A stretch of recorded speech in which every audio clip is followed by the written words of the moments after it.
ये सब नीत बेटा, आप पूछिए जो डाउट है आपका। सर एक थे 2020 वाले में, सर उसको इग्नोर करना है इंश्योरेंस को, 12,500 को। 12,500 को माइनस करना है बेटा। ये लास्ट क्लास में बात हुई थी, इंश्योरेंस हमारे बिजनेस का एक नॉर्मल एक्सपेंस होता है और वो अभी तक एक्सक्लूडिंग है, मतलब अभी तो वो माइनस हुआ नहीं है। अब दो ही चीज़ हो सकती हैं, या तो मैं इसको इग्नोर कर दूंगा कि माइनस हुआ नहीं अभी तक, और इसको माइनस करना भी नहीं है।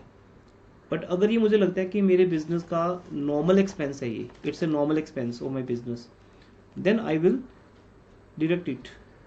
तो अब इन दो में से एक ऑप्शन लेनी है आपको। आप पहले आइडेंटिफाई करो, इंश्योरेंस प्रीमियम आपके बिजनेस का एक नॉर्मल एक्सपेंस होता है या एबनॉर्मल होता है। नॉर्मल होएगा। हाँ, तो नॉर्मल है। इसलिए इसको माइनस करना है अब हमें। उन्होंने ये कहा है कि अभी तक हमने माइनस नहीं किया, आप इसको माइनस कर दो बस।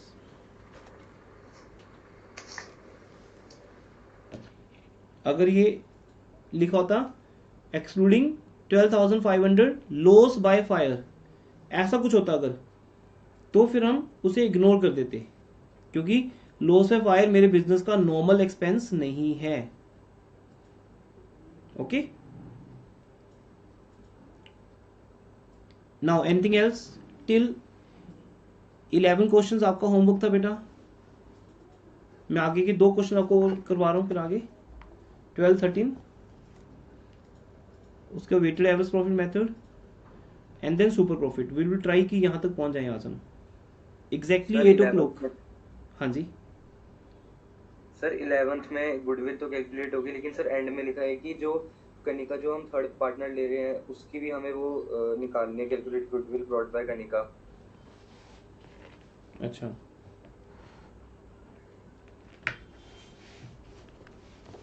वो जब आपकी गुडविल आ जाएगी, पहले बताओ आपने गुडविल निकाल ली, ये बताओ पहले। Yes sir. तो बस उसके बाद तो उसका शेयर ही निकालना है ना हमने। आपको लास्ट क्लास में बताया था कि जो आप गुडविल निकालते हो, ये गुडविल फॉर्म की गुडविल आती है।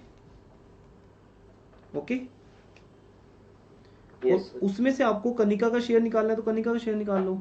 अब कनिका कितने शेयर के लिए पार्टनर बनी है, चेक करो। सर 1/4। तो 1/4 कर दो उसका, देखो आंसर आएगा। Okay sir. फैन थोड़ा सा, ठीक है। और बताइए डाउट्स।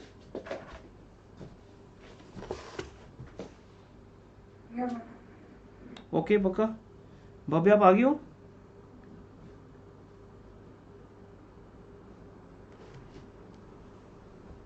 भव्य आप हो यहाँ पे अटेंडेंस में?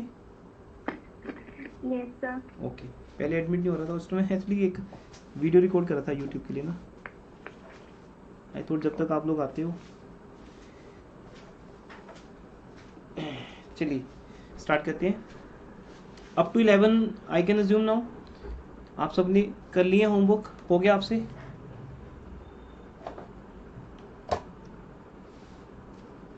ठीक है, so everyone open 12th question. एक और बात बेटा, इसमें आप जूम इन जितना मर्जी कर सकते हो। मैंने काफ़ी फीचर्स देखे हैं इसमें, ये बहुत बेटर है उससे, जूम ऐप से। एक तो इसमें 40 मिनट्स का कोई लिमिट नहीं है।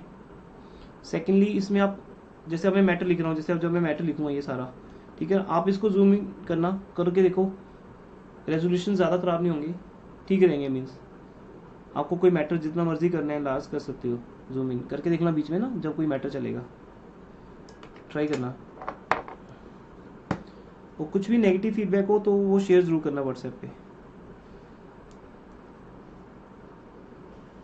अभी टेक्नोलॉजी में काफ़ी कुछ कर लिया है, तो कुछ चीज़ें तो मैं करूँगा इसको ओवरकम, अगर कोई ड्रॉबैक हुआ इसका। इससे आगे बढ़ते हैं, चलिए क्वेश्चन नंबर 12।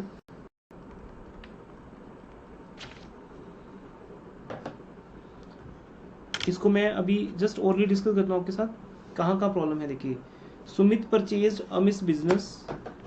गुडविल का लिंक आप कब है, जब हम किसी का बिजनेस परचेज कर रहे हैं या कुछ भी ऐसा कर रहे हैं।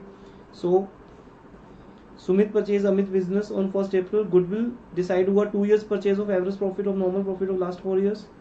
नॉर्मल है ना कि हमें 2 years से मल्टीप्लाई करने हैं और एवरेज प्रॉफिट लेने लास्ट 4 years का। प्रॉफिट्स गिवन है first point, abnormal loss of 20,000 was debited to PL account in 2017 year. 2017 year का प्रॉफिट कितने, 80,000। अभी प्रेजेंटेशन के साथ नहीं कर रहा मैं, आप इसको प्रेजेंटेशन के साथ करना, जैसे मैंने को सिखाया था वर्टिकली कर सकते हो, ठीक है। और अभी हॉरिजॉन्टली भी सिखा देता हूँ आपको मैं।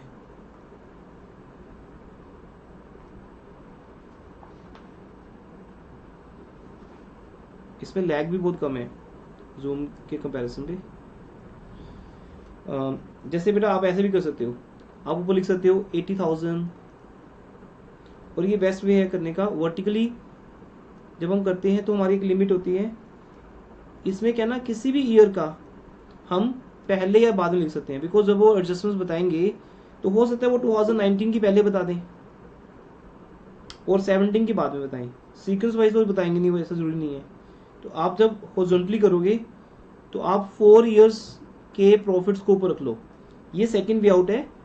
लास्ट क्लास में बताया था मैंने आपको कि दो हैं, वर्टिकली या हॉरिजॉन्टली। लास्ट क्लास में वर्टिकली किया था और मैं हॉरिजॉन्टली कर रहा हूँ। तो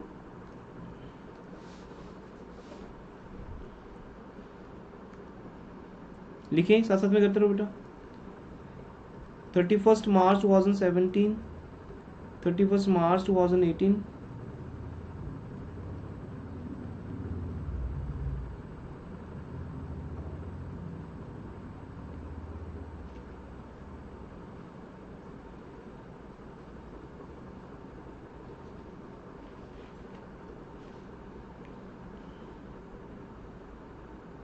ईयर्स और लिख दो प्रॉफिट, और अगर इसमें कोई लॉस भी हो तो ऑब्लिक ब्रैकेट में लॉस।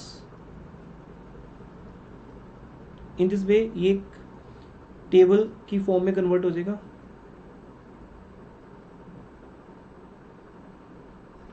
ठीक है, अब आप एडजस्टमेंट्स कर सकते हो।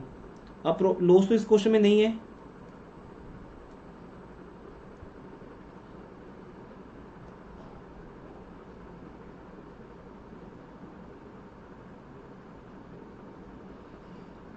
इस क्वेश्चन में लॉस तो नहीं है, इसलिए मैं सिर्फ प्रॉफिट लिख रहा हूँ। और अगर प्रॉफिट रुपीज इन 1000 हो, रुपीज इन लैक्स हो, वो भी आप यहाँ कर सकते हो। ठीक है जी। Now first point, abnormal loss 20,000 किस ईयर का है, 2017 ईयर का है। तो यू ऑलवेज नो 20,000 जो है वो माइनस होगा या प्लस होगा, प्लस होएगा। प्लस होगा, ठीक है। तो अब यहाँ पे हम एडजस्टमेंट्स का हेडिंग दे देंगे और यहाँ लिख देंगे abnormal loss, simple way, abnormal loss plus हो जाएगा और इस ईयर का कोई एडजस्टमेंट नहीं है।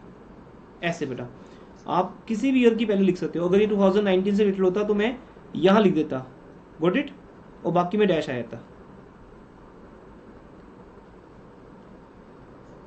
नंबर 2, सेकंड है, म्यूट कर लो बेटा फोन को जब बात नहीं करनी हो। Second point, a fixed asset was sold in year 2018, the gain of ₹25,000 was credited to PL account. Fix assets को सेल करके जो गेन हमें हुआ है, जो कि इंक्लूडिंग है, क्या ये नॉर्मल है? आपका माइंड बोलेगा नहीं ये नॉर्मल नहीं है, ये तो नॉर्मल नहीं है, क्योंकि फीस आना नॉर्मल है, सेल नॉर्मल है। लेकिन ऐसे अगर कोई लैंड को सेल करके प्रॉफिट होता है वो तो अब नॉर्मल है, कभी कभी होता है, और बिजनेस ऑपरेशंस का रिजल्ट नहीं होता ये बेसिकली। अगर मैं कहता हूँ अगर रोज भी होता हो पर वो बिजनेस ऑपरेशंस का पार्ट नहीं है तो भी वो एबनॉर्मल गेन है। जैसे मान लो मैंने इन्वेस्टमेंट की, उस इन्वेस्टमेंट का इंटरेस्ट तो मुझे एवरी मंथ आता है, डेली बेसिस पे भी आता है, चलो एवरी मंथ रिसीव होता है मुझे, या क्वार्टरली रिसीव होता है, मिलता तो डेली बेसिस पे वो, इवन देन वो एबनॉर्मल है, बिकॉज वो मेरे बिजनेस की ऑपरेशंस नहीं है। ठीक है, मेरी बिजनेस की ऑपरेशंस अपने बिजनेस में है। अगर मैं पैसा किसी और के बिजनेस लगाता हूँ वो मेरी इन्वेस्टमेंट इनकम है, एबनॉर्मल इनकम है। तो जो भी एबनॉर्मल गेन होगा वो माइनस कर दिया जाएगा, किस ईयर में से, 18 में से। तो बेटा यहाँ से माइनस कर दो। अब माइनस करना है तो ये डैश, तो ये आपको ज़्यादा पसंद आएगा हॉरिजॉन्टल फॉर्मेट, क्योंकि इसमें कोई भी ईयर की बात कभी भी कर सकते हैं। यहाँ लिख दो एबनॉर्मल गेन और लिख दो ब्रैकेट में कि वो क्या है, profit on sale of fix asset. ये मेंशन करना है आपने, ये पर्टिकुलर्स है ना आपके, profit on sale of fix assets.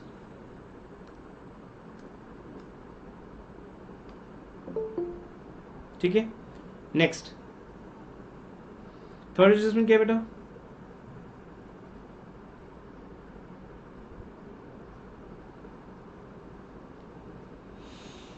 Read करो थर्ड एडजस्टमेंट।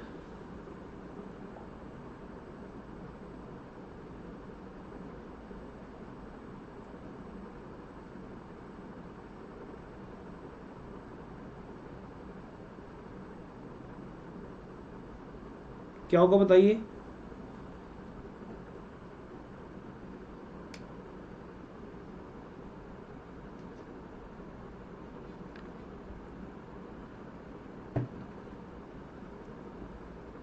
सर माइनस हो। Okay, firm were not insured due to oversight. Students अभी भी आ रहे हैं, मैंने तभी 15 मिनट्स का पहले ही टाइम दे दिया था।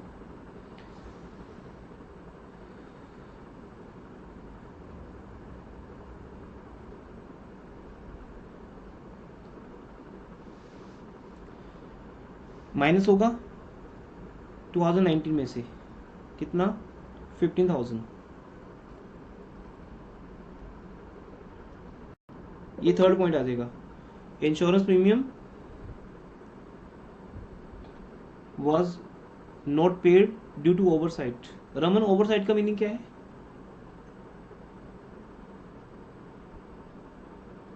यस बेटा। सर हमने इसको इग्नोर कर दिया। यस, ओवरसाइट का मीनिंग इग्नोर कर दिया हमने, नज़रअंदाज बोलते हैं ना हिंदी में। We have ignored that point कि हमने इंश्योरेंस भी करवाना है, रह गया होगा। मीन्स हम हर साल करवाते हैं पर 2019 में रह गया, तो 2019 में से माइनस हो गया। तो ये एक फॉर्मेट था जिसके थ्रू आप कर सकते हो पॉइंट्स को, otherwise it was a very normal question, do as a homework. Next 13 question is very important, tick करें।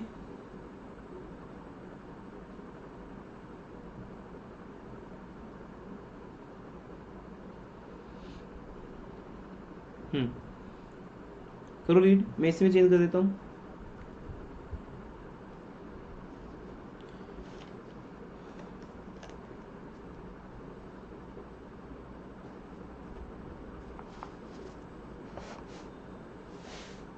Geet and Meet are partners. They admit Jeet into partnership for the equal share। ठीक है, वो partners आ रहे हैं और 3 years purchase करना है, वो भी हो जाएगा। Okay, and profits are given 90,000 loss, पहले 2016 का है यहाँ। करो बेटा साथ साथ में ये क्वेश्चन भी।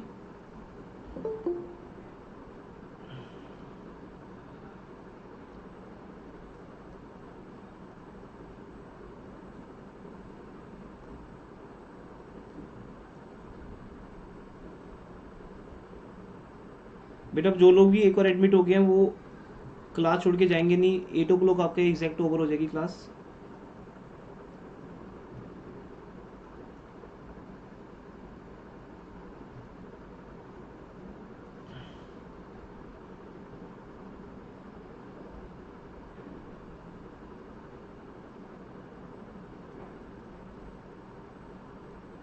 जूम में क्या था कि आप खुद ही एडमिट हो रहे थे, यहाँ पे मुझे आपको करना होगा। तो एक बार आ गए तो फिर जैसे क्लास में आ जाते हो फिर जाते नहीं ना, जाओगे नहीं।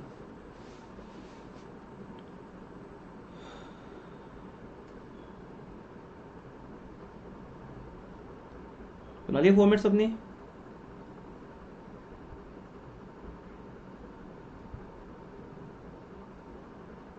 ये इस चैप्टर का मोस्ट इंपॉर्टेंट क्वेश्चन है।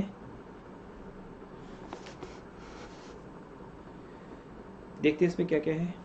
अब प्रॉफिट भी है, लॉसेस भी हैं, तो चाहे वैसे तो प्रॉफिट वर्ड ही इनफ होता है लिखना, लॉस ब्रैकेट में अपने आप आ जाता है, बट आप लिख भी दोगे तो भी कोई प्रॉब्लम नहीं है, प्रॉफिट लॉसेस।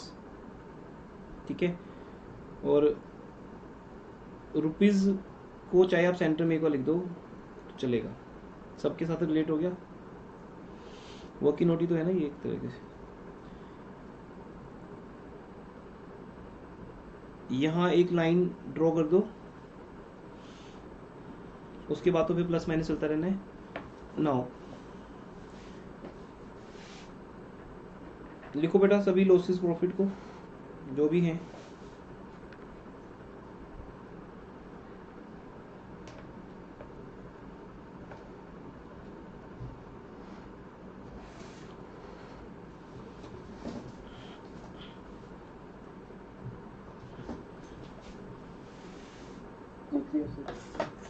बन गया? Just a minute sir. जैसे लेट हो गया आज आप क्लास में। सर आपको टेक्स्ट किया था, कहीं बाहर थी तो वहां से आने लेट हो गया। ओके ओके, चलिए स्टार्ट करो।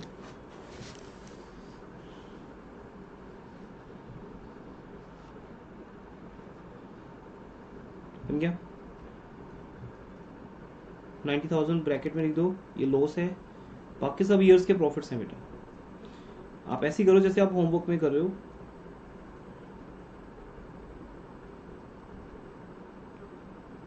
It's a very easy chapter.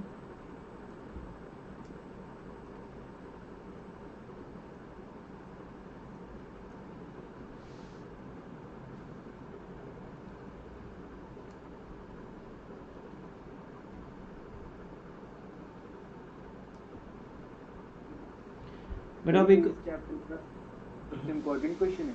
हाँ, 13 क्वेश्चन में फर्स्ट एडजस्टमेंट रीड करो एवरीवन। अगर ये आपको समझ आता है या कर लेते हो तो सारे कवर रहते हैं इसमें। The firm had gain of 50,000 from sale of machinery sold in the year 2017। 31 March 2017 mean second year. तो ये आप माइनस कर दो, क्योंकि ये गेन था, पहले प्लस हुआ होगा। ये सब बातों में क्लियरिटी है ना? अर्लियर 2 लेक्चर्स इन्हीं में रिपोर्ट हुए थे, तो आज मैं डिस्कशन नहीं करूंगा इनकी। बस अगर आपको डाउट है तो you can ask. Next second, ये आप लिखते रहना बेटा। यहाँ पे फर्स्ट क्या लिखोगे? जैसे हम बीआरएस में पर्टिकुलर्स लिखते थे, सेल ऑफ प्रॉफिट या gain on sale of machinery. Number 2 second point. Sir ये पॉइंट पूरा नहीं हुआ अभी। The gain was credited in profit and loss account. हाँ, तभी तो माइनस कर रहे हैं बेटा। वो उसका मीनिंग तो है कि वो इंक्लूडेड था प्रॉफिट एंड लॉस अकाउंट में।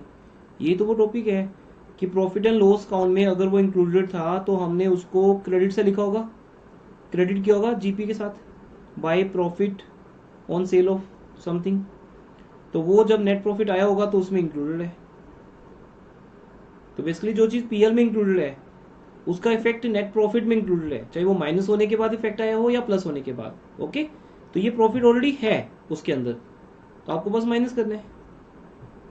सर हम साइड पे सिर्फ अबनॉर्मल गेन लिख सकते हैं? नहीं, रीजन लिखना पड़ेगा ना कि किस रीजन से हुआ, डिटेल लिखना पड़ेगा। सेकंड पॉइंट है abnormal loss 20,000 incurred in the year because of machinery becomes obsolete. तो ये एबनॉर्मल लॉस है, ये 18 का है, ये 20,000 रुपीज यहाँ पे प्लस हो जाएगा, ये पहले माइनस हुआ होगा। तो रीजन लिख दो, abnormal loss due to machine obsoleted या बिकम्स ऑब्सलीट, कुछ भी ऐसा। ठीक है। Third point, most important point third है, वो रीड करो बेटा, जिस कारण से ये क्वेश्चन एग्जाम में आ जाता है। टफ नहीं है, डोंट थिंक कि आप इंपॉर्टेंट को कई बार टफ अज्यूम कर लेते हो, वो इंपॉर्टेंट होता है किसी पॉइंट के रीजन से। रीड करो बेटा third point. Sir term third yes, anyone can explain. Sir इसके अंदर डेप्रिसिएशन हम लगाएंगे क्योंकि पहले नहीं लगाया था, तो फिर माइनस होएगा 15,000, 9 मंथ्स का लगेगा। एक मिनट बेबी, मैं माइनस तो कर दूं, मुझे आपके जितना नहीं आता। 1 लाख का 20% किस ईयर की बात हो रही है? 18-19 की। 18-19 नहीं 18-19 की, यहाँ की बात हो रही है। जब आप जल्दबाजी करोगे ना प्रॉब्लम में रहोगे। हाँ, फाइनल एग्जाम वाले डे मत, फाइनल एग्जाम वाले डे जल्दी करना, कोई दिक्कत नहीं, क्योंकि तब आप स्पीड पकड़ चुके होगे, अभी चीज़ों को सीख रहे हो। थोड़ा सा पेशेंस के साथ, जब ये क्वेश्चन आपको आता होगा ना एग्जाम में, फिर चक देना फटे इसके। 1 लाख का 20%, और क्योंकि ये मशीन हमने जुलाई में परचेज की थी तो 9/12। अब आपको कॉन्सेप्ट तो आते हैं। अब नहीं, अब जल्दबाजी में अगर यहाँ लिख दोगे तो गलत हो जाएगा, क्योंकि ये ईयर 31 मार्च को ओवर हो चुका है। ये बातें +1 में भी आप करते थे डेप्रिसिएशन चैप्टर में। ये जो मशीन की परचेज डेट है वो 1 जुलाई 2018 है। इट मीन्स 18-19 का पार्ट है, यहाँ का पार्ट है वो।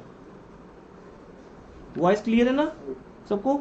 Yes sir, yes sir. तो अब यहाँ पर आप लोगे 15,000 माइनस करोगे, माइनस करना है तो ब्रैकेट में दिस इज कॉल्ड व्हाट, मैं यहाँ लिख देता हूँ, depreciation on new machine, depreciation on new machine not charged earlier. ठीक है जी, नॉट चार्ज अर्लियर। तो 1 लाख का 20% 9 मंथ्स का 15,000 हो गया। तो क्या ये मशीन पे डेप्रिसिएशन अगले साल नहीं लगना था? Tell me. यस सर, लगेगा। ये इसका हॉट्स पॉइंट में आता है। बट सर लिख नहीं रखा ना कुछ कि नेक्स्ट ईयर का भी नहीं लगाया इन्होंने। बेटा जब फर्स्ट ईयर ही लगाया तो सेकंड ईयर कैसे लगाया होगा? आगे तो पढ़ो ना क्या लिखा है। हमने उस मशीन को रिपेयर में डाल दिया, हमने तो हाँ जी। फिर तो हाँ बस सर, जब आपने उसको मशीन ही नहीं माना है ना, तो फिर आपने डेप्रिसिएशन ना इस साल लगाया होगा ना नेक्स्ट ईयर लगाया होगा। एक होता है कि हम इस साल लगाना भूल गए, वो तो एक पॉइंट है। जैसे लास्ट क्वेश्चन में था कि इंश्योरेंस को हमने ओवरसाइट कर दिया तो हम उस साल लगाना भूल गए, तो ठीक है। यहाँ पे फंडा ही अलग है ना। यहाँ क्या लिखा हुआ है कि आपने उसे मशीन ही नहीं माना, जिसको मशीन ही नहीं माना उसमें डेप्रिसिएशन क्या लगाओगे फिर? तो आपने डेप्रिसिएशन लगाया इस पे तो, ठीक है। तो अब हम क्या करेंगे, एक मिनट, मशीन पे डेप्रिसिएशन हर साल लगाएंगे। तो पहले साल जिस दिन परचेज की उस साल भी लगाएंगे, और अगले साल परचेज की उस साल भी लगाएंगे। आपको +1 में ऐसे क्या समझाया गया कि डेप्रिसिएशन के 2 मेथड्स होते हैं, है ना नॉलेज आप सबके पास? Yes sir. तो 2 मेथड्स बताए थे, इनमें से कौन सा यहाँ पे?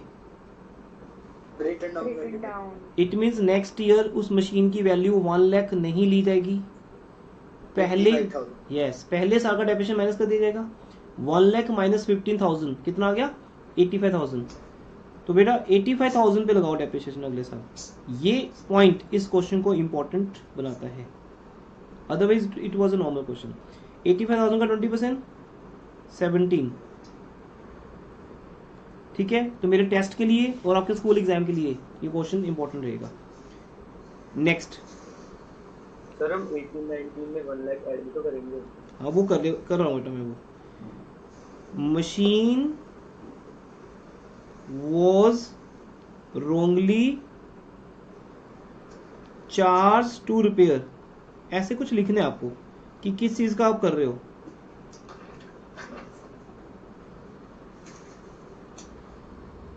आपको स्पेलिंग मतलब स्पेलिंग तो क्या नहीं, जो मैं लिख रहा हूँ वो कुछ तो समझ आ रहा है ना, आइडिया लग जाएगा। क्योंकि ना ये एक्चुअली ग्लोसी सरफेस होता है, इस पे वो हैंडराइटिंग बनती नहीं है जो कॉपी पे बनती है ना। और हमारी हैंडराइटिंग तो खराब ही हो चुकी है इतने सालों से, 4-5 ईयर्स हो गए मुझे लिखते हुए ना व्हाइट बोर्ड पर। इसके ऊपर व्हाइट बोर्ड का सरफेस फिर भी अकॉर्डिंग टू टीचिंग होता है, ये तो एक लैपटॉप का सरफेस है एक तरह से। तो स्लो लिखूंगा तो हैंडराइटिंग थोड़ी सी ज़्यादा अच्छी लगेगी आपको। समझ आ रहा है ना? मशीन लिखा जा रहा है, machine was wrongly charge to repairs. बाकी सुन तो रहा ही है, तो थोड़ा सा हैंडराइटिंग को इग्नोर करते हुए वर्डिंग्स पे ध्यान दो। Machine was wrongly charge to repairs कितनी है वो? किस साल?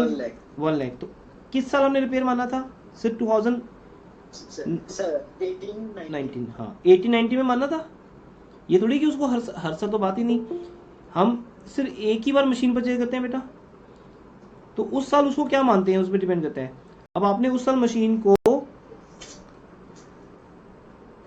आपने मशीन को रिपेयर मान लिया, तो इस कारण से वो हमारे बिजनेस का एक्सपेंस बन गई मशीन। जबकि वो हमारे बिजनेस की एसेट थी।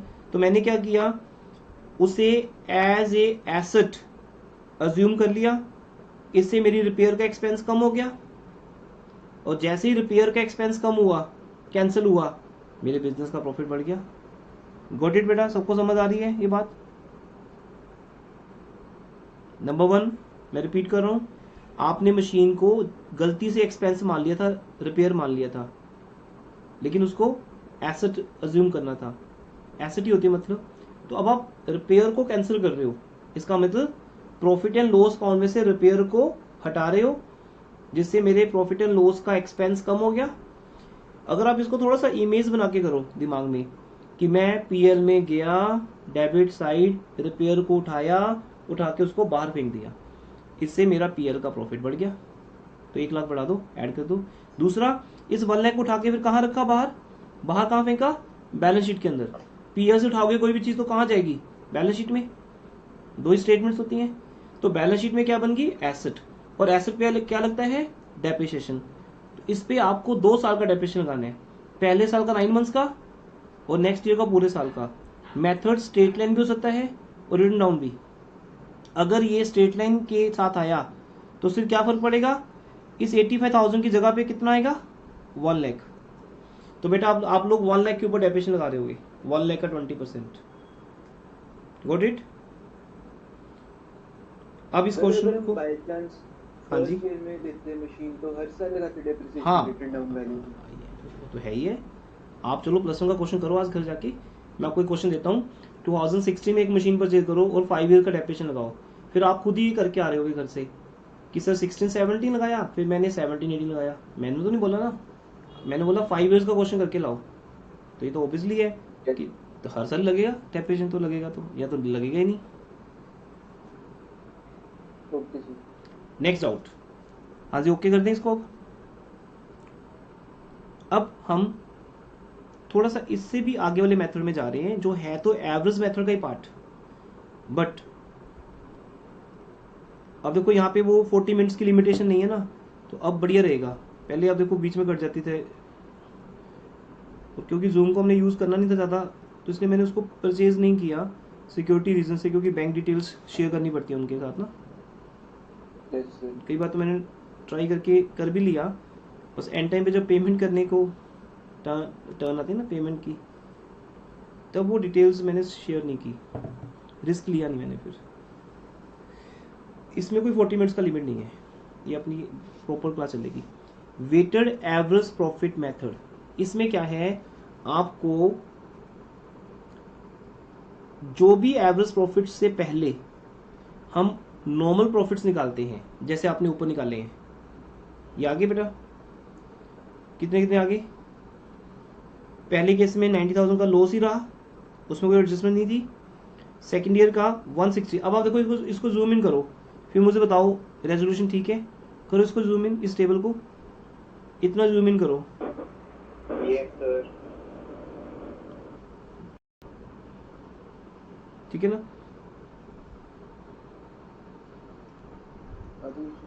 ठीक है ना? Yes sir. कल मैंने माइक्रोसॉफ्ट टीम भी देखी थी, गूगल क्लास, तो काफ़ी और भी सॉफ्टवेयर जो थर्ड पार्टी सॉफ्टवेयर हैं फुल डे, उनमें से ये बेस्ट निकला है। हमारी ऐप पे हम लाइव कभी भी पढ़ा सकते हैं, लेकिन वहाँ प्रॉब्लम आ रही है रिकॉर्डिंग्स को अमेजोन सर्वर से वापस निकालने में। मैंने इकोनॉमिक्स की 2 रिकॉर्डिंग बड़ी मुश्किल से वापस ली हैं अमेजोन सर्वर से ना, टेक्नोलॉजी में काफ़ी यूज़ करना पड़ा सिस्टम, तो जाके मिली है वो रिकॉर्डिंग्स ना, वो भी किसी और फॉर्मेट में मिली थी, तो इसलिए मैंने उसको आगे परस्यू नहीं किया। अब इस पे और हाँ उस पर और वर्क करना पड़ेगा। और जो आपको ऐप दी हुई है MK बंसल कॉमर्स क्लासेस की, उसमें लाइव की ऑप्शन तो ऑलरेडी है, पर उसमें 2 वे कॉन्फ्रेंस नहीं आई अभी। जैसे उसमें 2 वे कॉन्फ्रेंस आएगी तो फिर हमारी अपनी ऐप पे भी हम लाइव कभी हो सकते हैं। बट ये बहुत ही सिक्योर्ड है, गूगल पे आप ट्रस्ट कर सकते हो, और एनक्रिप्टेड भी है ये, तो एंड टू एंड एनक्रिप्शन इसके अंदर फीचर है। तो आपका डाटा, ईमेल, फ़ोन नंबर और मेरा ये जो पूरा क्लास है जो जूम पे अभी रिकॉर्ड हो रहा था, वो लोग कुछ भी यूज़ कर सकते थे उस क्लासरूम को। आगे पूरी क्लास रिकॉर्ड हो रही थी ना, वो पहले जूम के प्लेटफॉर्म पे रिकॉर्ड होती है, फिर उसके बाद मुझे मिलती थी, वो फिर आगे कन्वर्ट होती थी। यहाँ कोई ऐसी प्रॉब्लम नहीं है। अब हम इन 5 प्रॉफिट्स को, ये जो हमारे नॉर्मल प्रॉफिट्स आगे बेटा, इसको करूँगा, इन 5 प्रॉफिट्स को वेट्स देंगे। मैं इसी क्वेश्चन के थ्रू बता रहा हूँ आपको। क्या कोई बता सकता है वेट्स क्या होते हैं?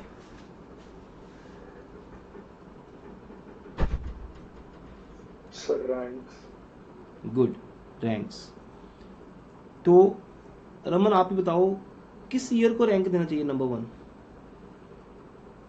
इन 5 इयर्स में से? सर जिसमें 1,70,000 है, या हाईएस्ट को दे सकते हैं या लोएस्ट को? No.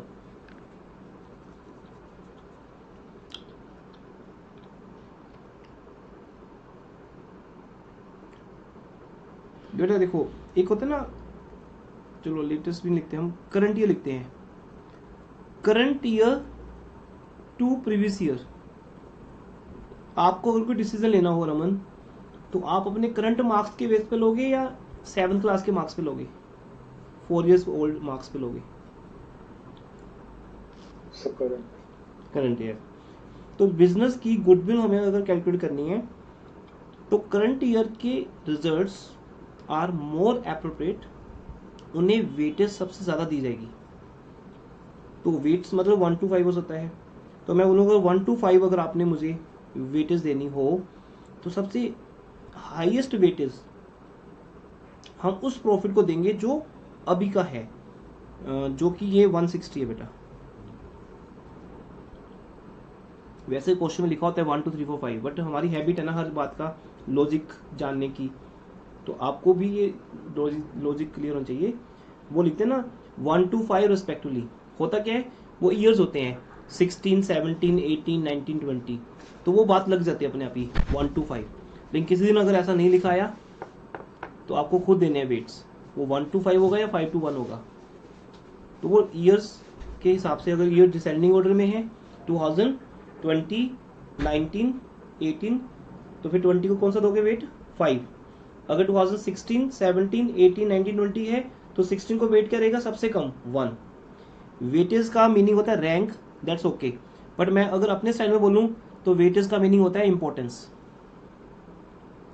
Rank is a good word और ये बुक का मीनिंग भी है रैंक, बट वेटेज का मीनिंग इंपॉर्टेंट कौन सा है।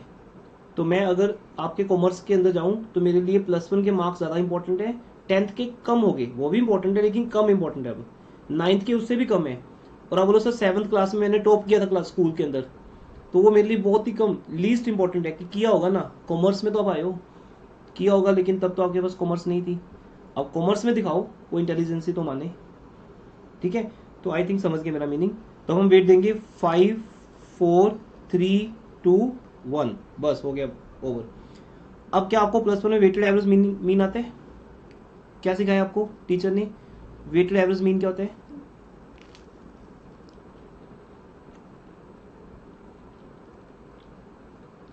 बताइए।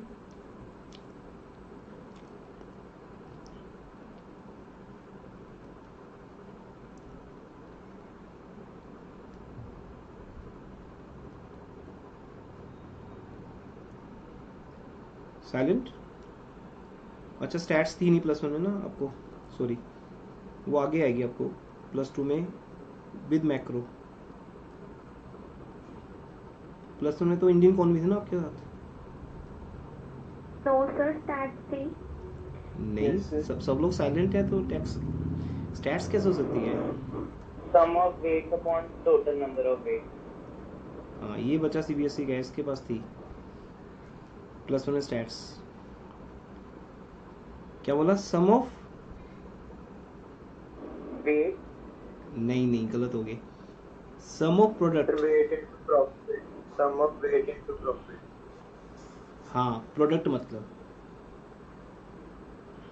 ठीक है। Divide by total weights. हाँ, सिग्मा WX, ये x का क्या हो गया, डिवाइड बाय सिग्मा W, ये था बेटा।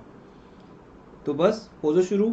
वेट 1 16 को दिया, वेट 2, वेट 3, वेट 4, और अपने सबसे करीबी, सबसे नियर बाय, सबसे लेटेस्ट प्रॉफिट को, जिसका आपके ऊपर बहुत ज़्यादा इम्पैक्ट आने वाला है, वो ये है 2020 का रिजल्ट, जो कि आपके लिए +1 का रिजल्ट है। वो बहुत ज़्यादा इम्पैक्ट करने वाला है आपको कि कितने मार्क्स आए थे आपके। वहाँ से इम्प्रूवमेंट स्टार्ट करनी पड़ेगी आपको। 10th में चाहे उससे ज़्यादा आए हों, कोई फ़र्क नहीं पड़ता उससे हमें। तो वेट्स 1 to 5 हो गए। अगर मैं ईयर्स उल्टे कर दूँ तो वेट्स भी उल्टे हो जाएंगे, 5 4 3 2 1। मीनिंग समझ गए? अब आप प्रॉफिट्स बता दो बस मेरे को, मुझे उसको मल्टीप्लाई करना है। तो प्रॉफिट्स कौन से होंगे? ये पहले मैं बेसिक समझा रहा हूँ आपको। एवरेज प्रॉफिट मेथड को अंडरस्टैंड करने में बेटा हमारा 1 डे गया था, लेकिन यहाँ नहीं, क्योंकि अब हमें एवरेज प्रॉफिट और एवरेज प्रॉफिट को कन्वर्ट करना आता है किसके अंदर? नॉर्मल प्रॉफिट्स में। यहाँ तक मैं ऑलरेडी पहुंच चुका हूँ। अब मुझे इन दोनों में से एक चूज करना है। बताओ क्या डिफरेंस है इन दोनों में? ये किसका फॉर्मूला है?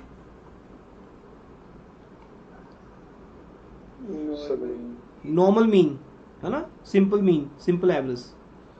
तो वो सिंपल एवरेज मैंने कैसे निकाली है? मैंने 5 ईयर्स के प्रॉफिट को ऐड किया। इस बात पे ध्यान देना बेटा, बाकी कुछ भी नहीं समझाने वाला मेरी तरफ से, आपको सब ऑलरेडी आता है। मैंने 5 साल के प्रॉफिट्स को ऐड किया, वो आ गया टोटल प्रॉफिट ऑफ 5 ईयर्स। उसे नंबर ऑफ आइटम से, ये होता है आपको स्टैट्स में सिखाते हैं teacher, simple average mean sigma x y N.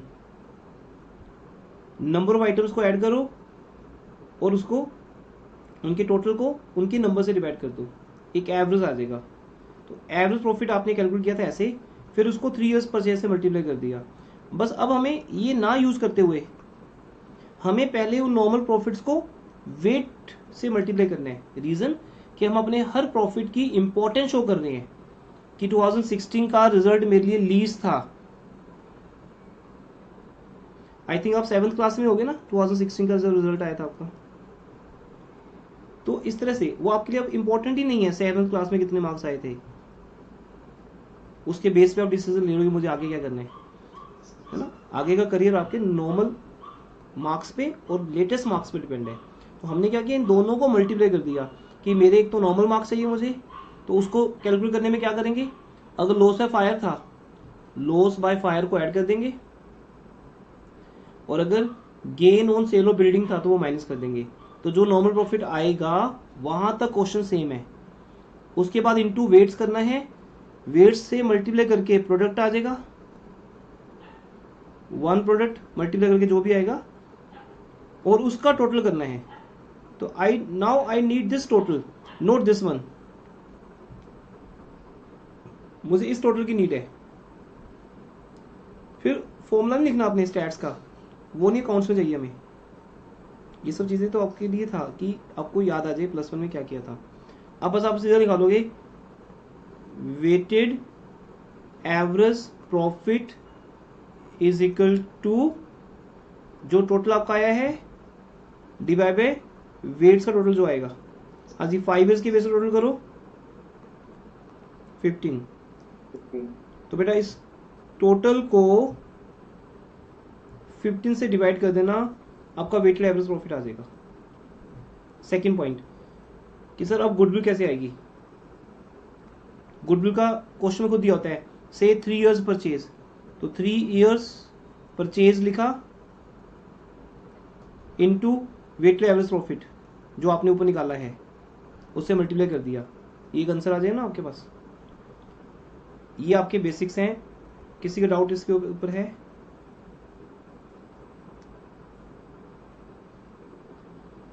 Yes, anyone?